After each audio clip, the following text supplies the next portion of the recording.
Hello everyone, स्वागत है आपका सोशियोलॉजी नेट अचीव में।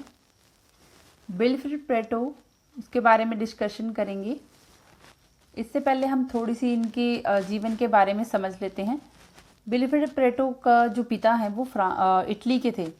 इनको जब ये इटली छोड़ के फ्रांस में चले जाते हैं तो वहाँ पर विल्फ्रेड प्रेटो का जन्म होता है।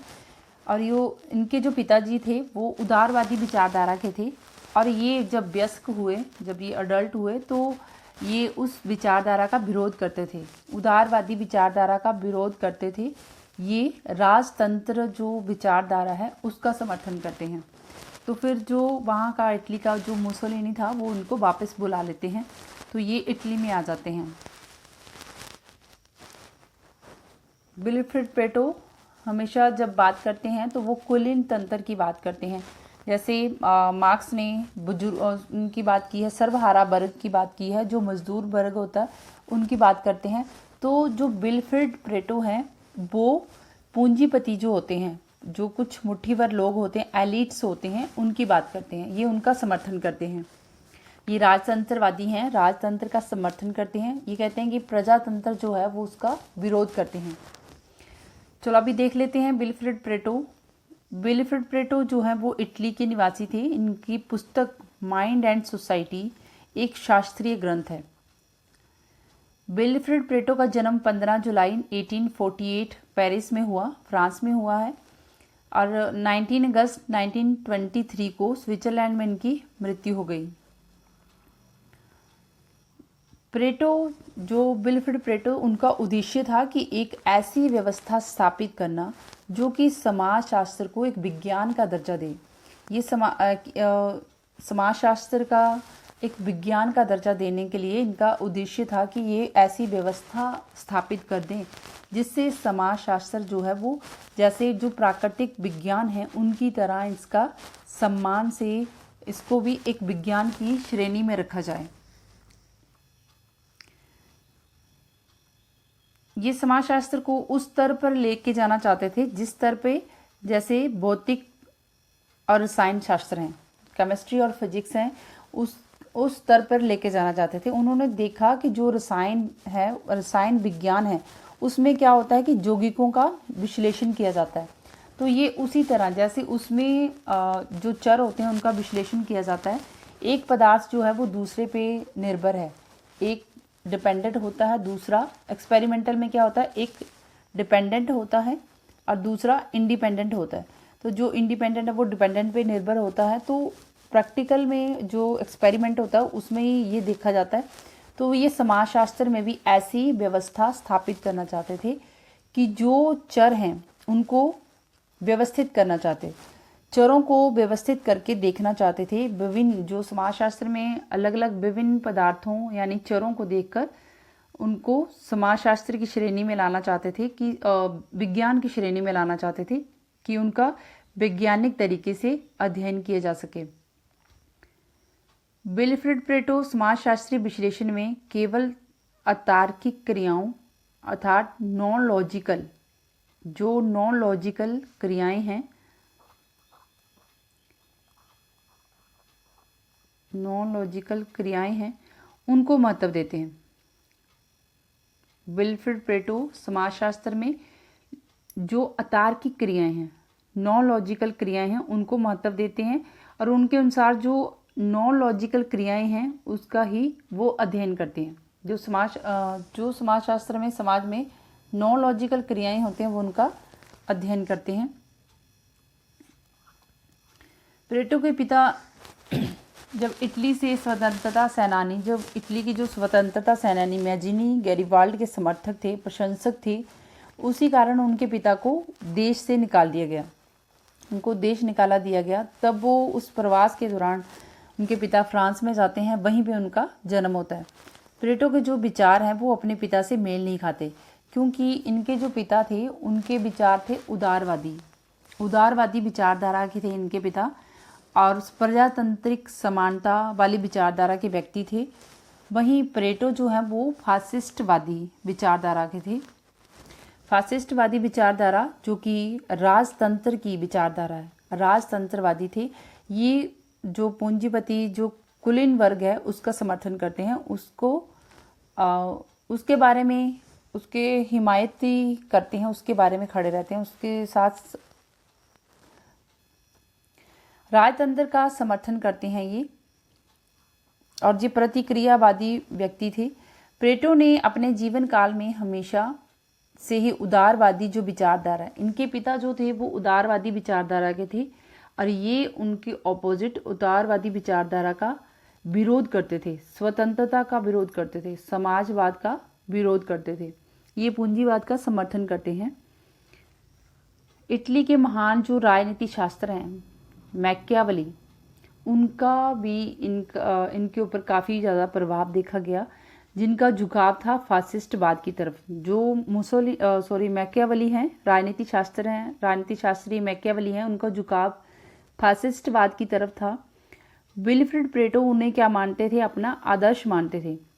मैकियावेली को विल्फ्रेड प्लेटो अपना आदर्श मानते थे, उनसे बहुत ज़्यादा प्रभावित थे। मैकियावेली की वजह से ही प्लेटो में फासिस्टवादी विचारधारा पनपी। जो फासिस्टवादी विचारधारा है, राजतंत्र की विचारधारा है, वो उनको कहाँ से आई है? मैकियावेली जो राजनीति शास्त्री हैं उनकी विचारधारा, जो फासिस्टवादी विचारधारा है, उसी से जो इनको प्रेरणा मिली है, विल्फ्रेड प्लेटो को मैकियावेली से प्रेरणा मिली है। विल्फ्रेड प्लेटो पर दूसरा सबसे ज़्यादा जो प्रभाव देखा गया फासिस्टवादी विचारधारा का जो प्रभाव देखा गया वो है मोस्का का जो प्रभाव है। उन्होंने एक पुस्तक लिखी है द रूलिंग क्लास। ये पुस्तक किसकी है? मोस्का की पुस्तक है द रूलिंग क्लास। उसमें प्लेटो को बहुत ज़्यादा प्रभावित किया। जो द रूलिंग क्लास पुस्तक है मोस्का की, उसने प्लेटो को बहुत ज़्यादा प्रभावित किया फासिस्टवादी विचारधारा के लिए। विल्फ्रेड प्लेटो का विद्यार्थी रहा कभी मुसोलिनी कहता है कि जो प्लेटो है वो क्या है? बुजुर्गों का कार्ल मार्क्स है। मुसोलिनी ने ऐसा क्यों कहा कि वो बुजुर्गों का कार्ल मार्क्स है? क्योंकि जो कार्ल मार्क्स है उसने पूंजीवादी वर्ग को कहा है। जो बुजुर्ग वर्ग है वो पूंजीवादी वर्ग है, तो और जो मजदूर वर्ग है उसको कार्ल मार्क्स ने सर्वहारा वर्ग कहा है। कार्ल मार्क्स ने एक जो बुजुर्ग वर्ग है वो पूंजीपति वर्ग था, और जो मजदूर वर्ग है ये कौन सा वर्ग था? सर्वहारा वर्ग।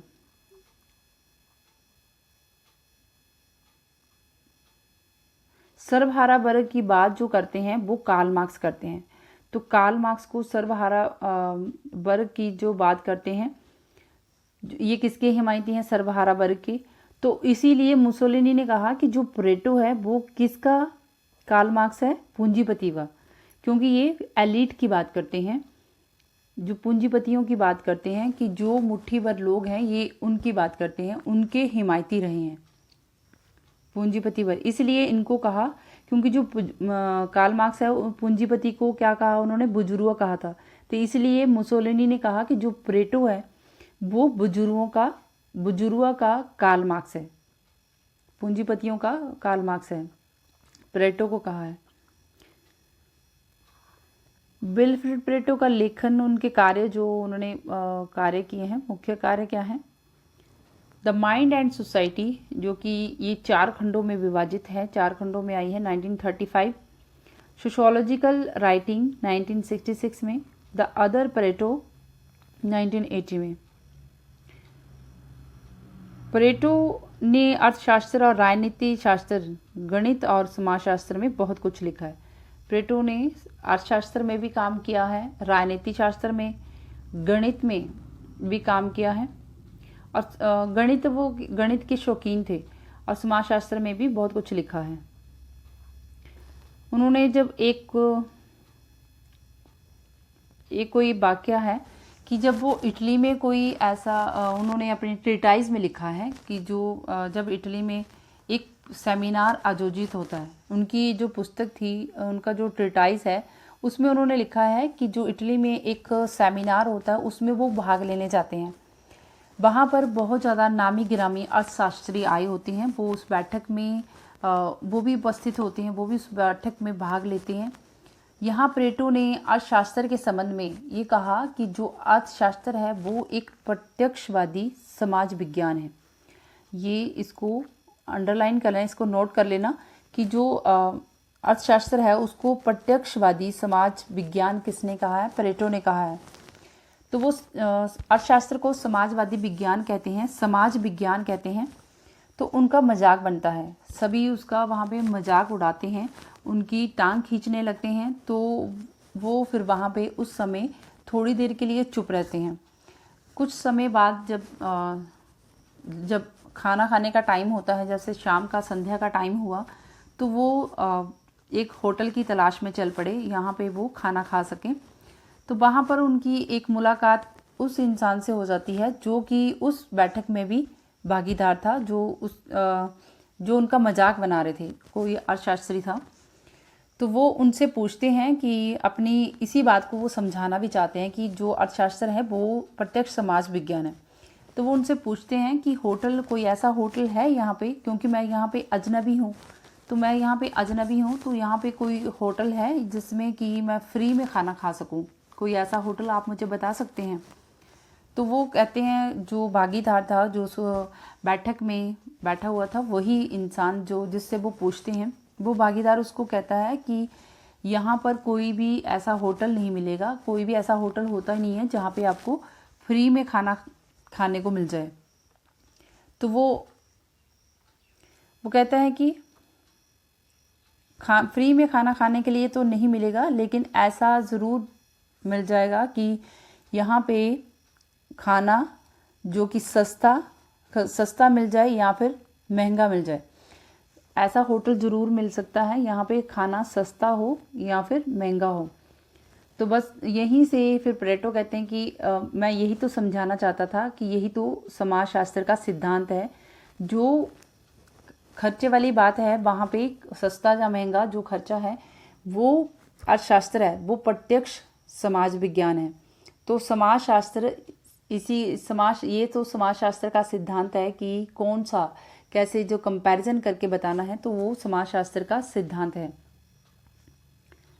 द सोशलिस्ट सिस्टम उनका एक शास्त्रीय ग्रंथ माना जाता है। इसके बाद वे ट्रीटाइज ऑन जनरल सोशियोलॉजी जो कि 1916 में प्रकाशित हुआ, इसका भी अंग्रेजी में अनुवाद हुआ तो माइंड एंड सोसाइटी के नाम से 1935 में पब्लिश हुआ। द सोशलिस्ट सिस्टम उनका एक शास्त्रीय ग्रंथ माना जाता है, सोशलिस्ट सिस्टम। तो ट्रीटाइज ऑन जनरल सोशियोलॉजी 1916 में प्रकाशित हुआ। इसके बाद अंग्रेजी में जो अनुवाद हुआ इसका, माइंड एंड सोसाइटी जो अंग्रेजी में इसका अनुवाद हुआ है वो 1935 में पब्लिश हुआ। इस पुस्तक का 4 खंड आए हैं और इसी पुस्तक को ट्रीटाइज के नाम से जाना जाता है। इसी पुस्तक को माइंड एंड सोसाइटी जो 1935 में पब्लिश हुई, इस पुस्तक के 4 खंड हैं, इसी को ट्रीटाइज के नाम से जाना जाता है।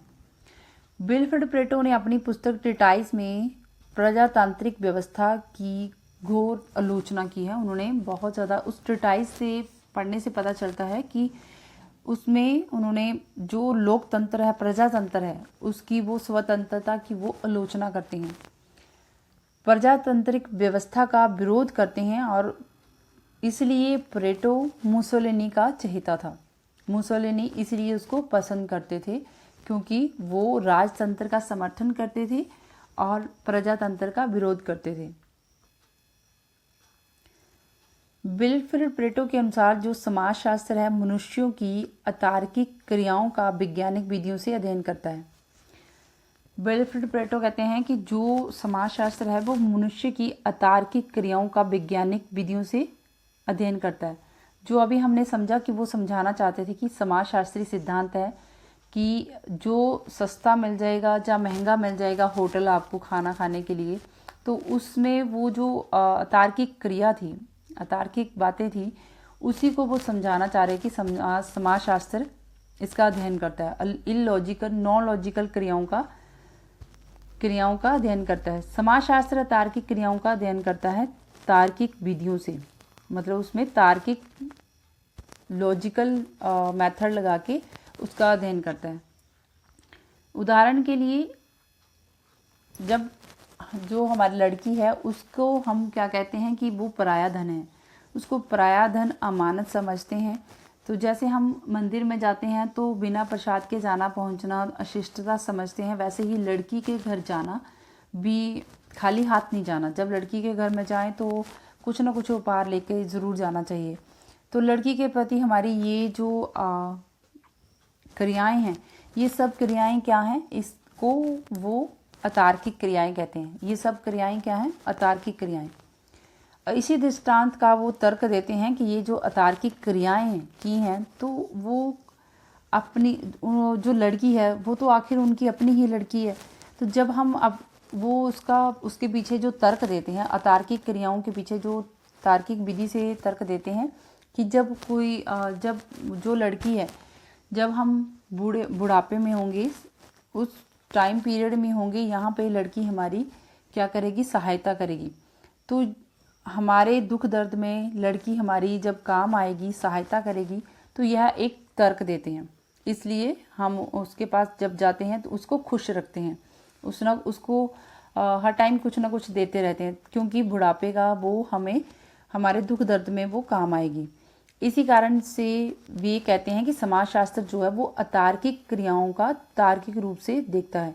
जो अतार्किक क्रियाएं हैं, जैसे जो हम अतार्किक क्रियाएं हैं, उसके घर में जा रहे हैं, जैसे भी जा सकते हैं, लेकिन कुछ लेके जा रहे हैं, उपहार लेके जा रहे हैं, तो ऐसी जो क्रियाएं कर रहे हैं तो वो क्या है, अतार्किक क्रियाएं, नॉन लॉजिकल क्रियाएं।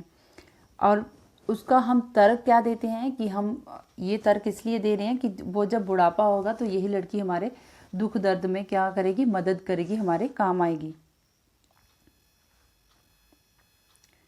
अतार्किक क्रियाओं के अध्ययन के लिए प्लेटो दो मनोवैज्ञानिक अवधारणाओं को प्रस्तुत करते हैं। पहली जो अवधारणा है वो अवशिष्ट चालक, रेजिड्यूस है।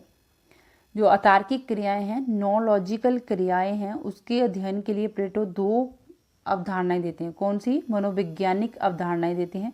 वो मनोवैज्ञानिक अवधारणा क्या है? एक है विशिष्ट चालक, रेजिड्यूस, दूसरी है भ्रांत तर्क।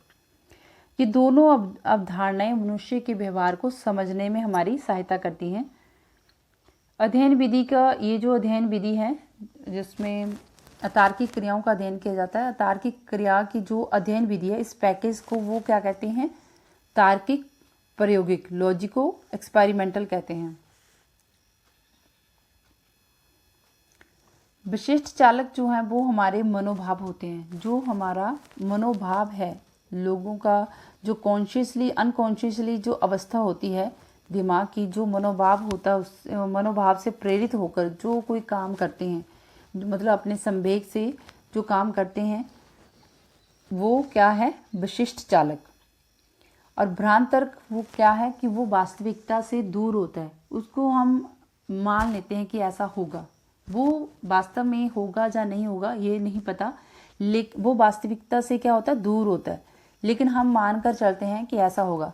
जैसे अभी लड़की का उदाहरण दिया कि उसके जो हम तार्किक क्रिया कर रहे हैं कि उसको, वो हमारा उस समय क्या होता है? मनोभाव होता है, रेजिड्यूस होते हैं कि हम ये ले जाते हैं, उसके लिए ये ले जाते हैं, कुछ उपहार ले जाते हैं। तो जो हम चीज़ें लेके जा रहे हैं वो हमारे उस समय की जो वेग हैं, मनोभाव हैं, उससे प्रेरित होकर कर रहे हैं, रेजिड्यूस हैं। वो क्या है? रेजिड्यूस। जब हम ये अजम्पशन, ये उम्मीद लगा लेते हैं कि वो कल को हमारे क्या बुढ़ापे का सहारा बनेगी, हमारे दुख दर्द में वो हमारे काम आएगी, तो वो क्या है? भ्रांत तर्क। तो वो वास्तविकता से दूर है। वो वास्तविकता सच होती है या नहीं ये नहीं पता, लेकिन वो क्या है? एक भ्रांत तर्क है।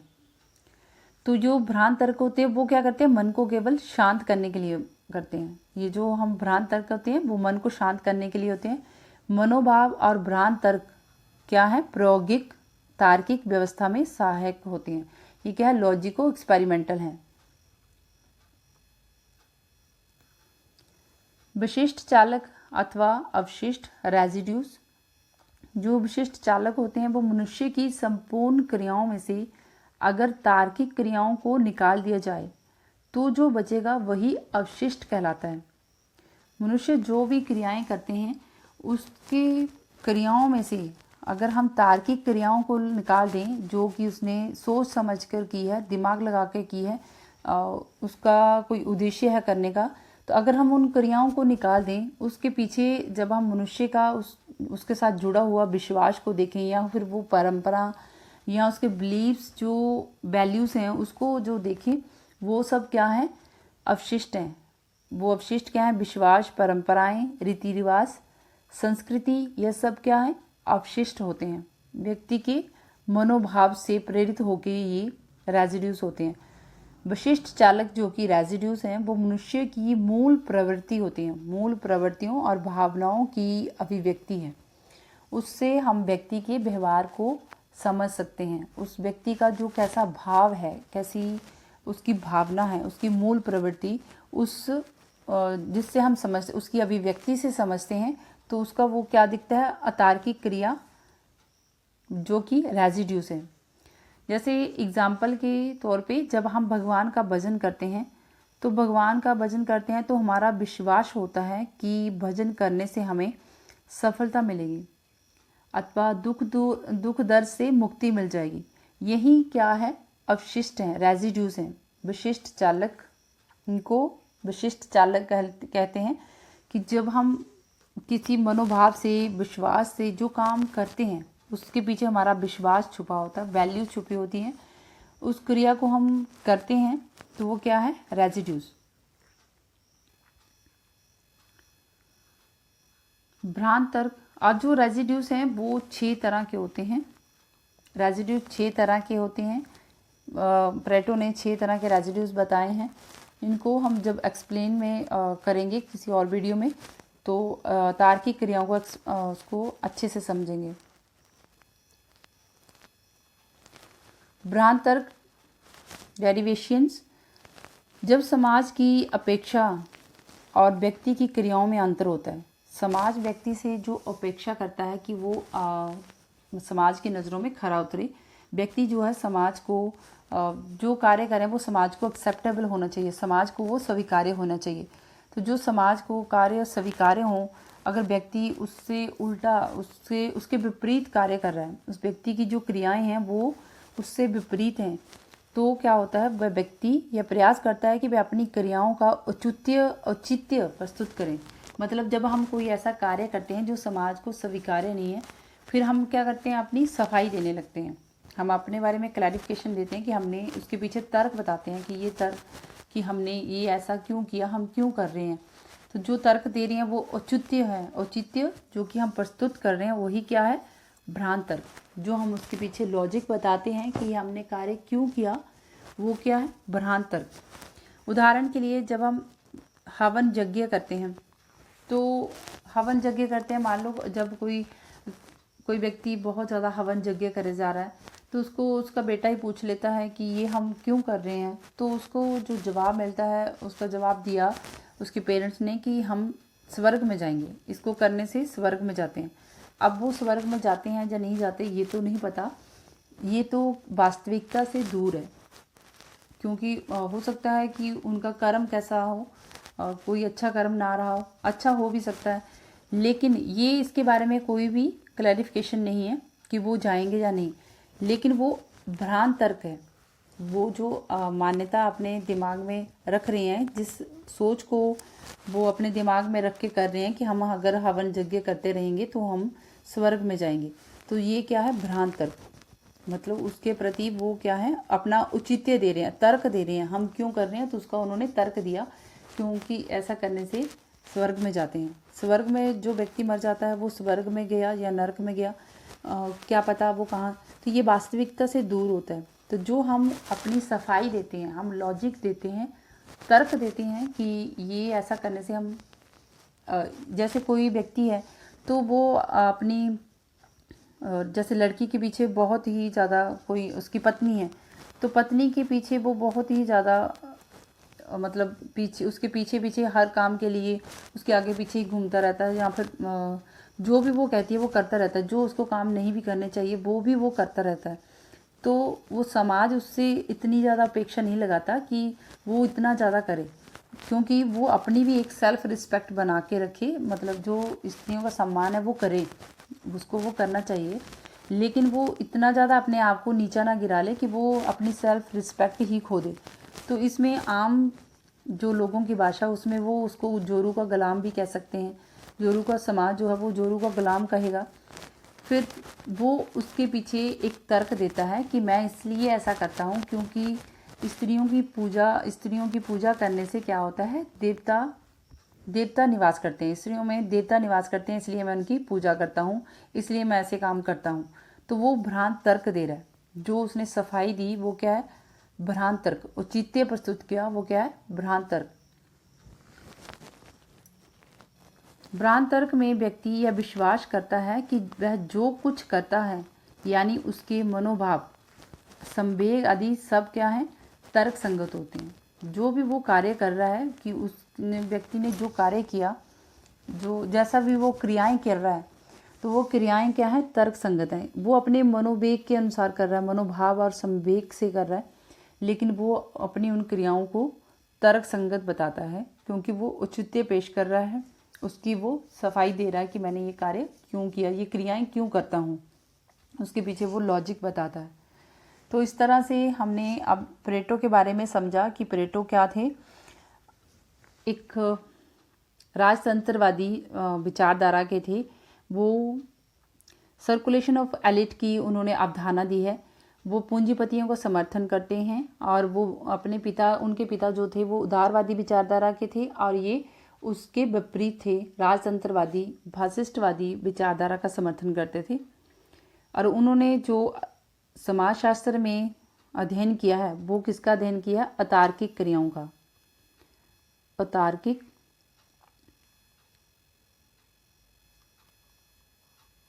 अतार्किक क्रियाओं का अध्ययन किया है। उसमें उन्होंने अतार्किक क्रियाओं में दो बताए हैं कि अतार्किक क्रियाएं जब करते हैं उसको लॉजिकली उन क्रियाओं का अध्ययन करते हैं, तो वो कौन कौन सी हैं। अतार्किक जो भाव बताए हैं, रेजिड्यूस बताया है, और दूसरा डेरिवेशन।